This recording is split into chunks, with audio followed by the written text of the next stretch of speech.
আজকে শুক্রবার।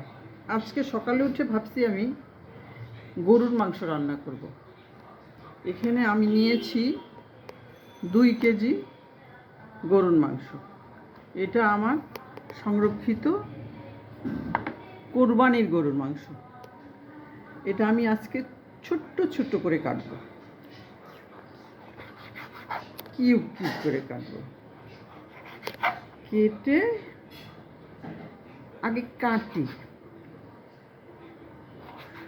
কেটে এটা আমি একটু একবার ধুয়ে নিছি, তারপর আবার ধুতে হবে, আবার আরেকবার ধুয়ে এটা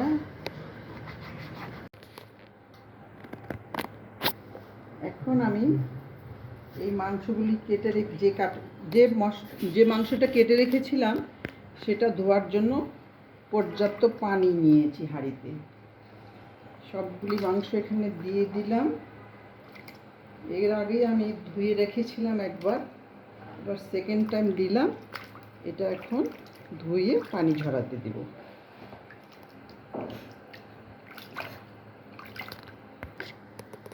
মাংসগুলি সব পানি ঝরাতে দিয়েছি। কিছুক্ষণ পানি ঝরানোর পরে আমি এটা কুকের জন্য মশলা দিয়ে সব মাখিয়ে রেডি করব। আমার মাংসগুলো পানি প্রায় ঝরে গেছে, পানি আর নাই। এখন আমি মাংসগুলো মশলা দিয়ে মাখিয়ে তারপরে চুলাতে বসাবো। মাংসগুলো আমি প্রেসার কুকারে দিচ্ছি। ঝরানো মাংসগুলি আপনারা দেখেন, আমি দিচ্ছি সব মাংসগুলি।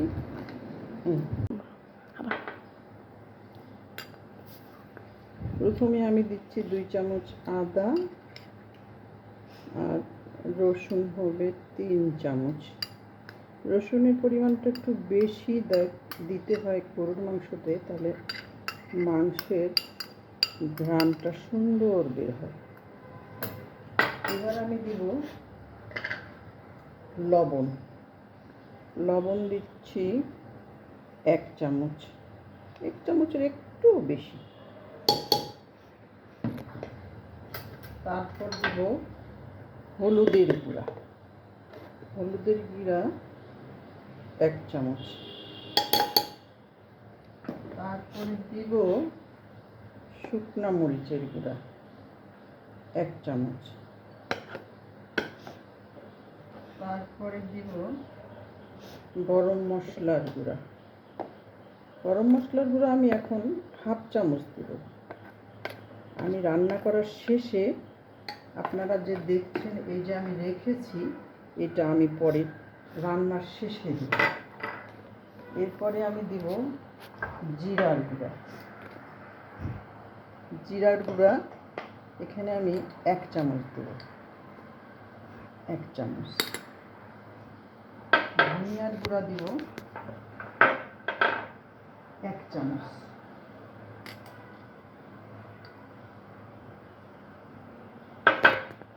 এরপর আমি সরিষার তেল দিয়ে রান্না করব আজকে। সরিষার তেল দিলাম 1 কাপ। সরিষার তেলটা আমার ভালো লাগে, সরিষার তেলটা আজকাল আমি পছন্দ করি। তারপর এই দিলাম হচ্ছে পেঁয়াজ কুচি, তেজপাতা 2টা ছিঁড়ে দিলাম। এবার আমি সবগুলি মশলা ভালো করে একটু মেখে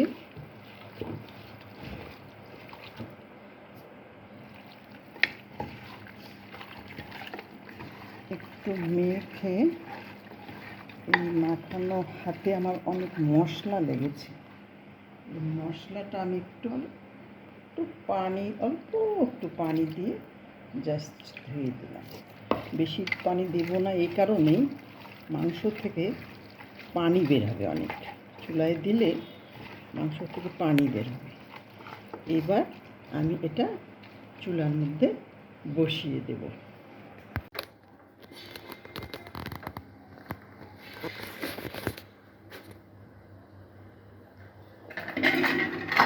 চুলাটা আমি ধরিয়ে দিয়েছি। এবার প্রেসার কুকারে আমি এটা বসিয়ে দিলাম মাঝারি আছে চুলাটাতে। 4-5টা শীষ দিলে আমি চুলাটা অফ করে দিব। এইটা আমি বসিয়ে আমি অন্য কাজে যাচ্ছি।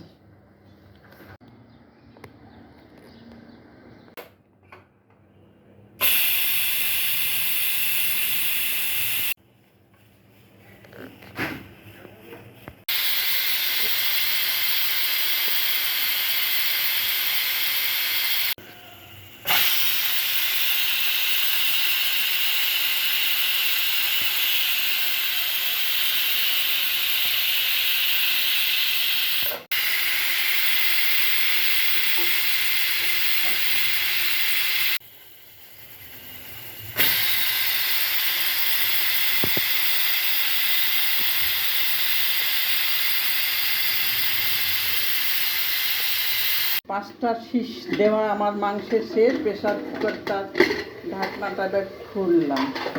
খুলে আমার পানি প্রায় টেনে গিয়েছে। আমি মাংসটাকে একটু কষাবো। যেহেতু পানি নেই, আমি এখানে আলু কেটে রেখেছি। আলু দিব। আলু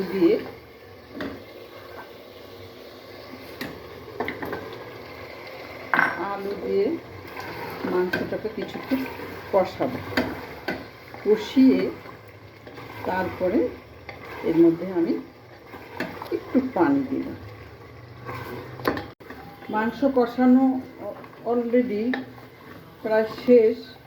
এখন আমি এখানে এই গরম মশলাটা আমি ঢেলে দিয়েছি একটু গুঁড়ো করে। এখন এখানে আমি একটু গরম পানি দেব। আগের থেকে গরম করে রাখা ফুটানো পানি এখানে দিয়ে দিলাম। এখানে আলুটা একটু সিদ্ধ হবে। সিদ্ধ হলে তারপর আমি এটা নামিয়ে নেব। নামানোর আগে কয়েকটা কাঁচামরিচ দেব। দিয়ে মাংসটা আমি নামিয়ে রাখলাম। এখন খাবার আগে এটা পরিবেশন করব। আমার গরুর মাংস প্রায় রেডি। এখন আমি আমার প্লেটে তুলে দিচ্ছি। এটা আমার নাতি খাবে। তো এটা সাদা ভাত দিয়েও খাওয়া যায়। আমি ওর জন্য একটু পোলাও রান্না করেছি। একটু আলুও দিলাম। আমার নাতি আবার আলু পছন্দ করে। কেমন হয়েছে এখন আমার নাতি বলবে এটা খেয়ে। এই এখন তুমি খাও।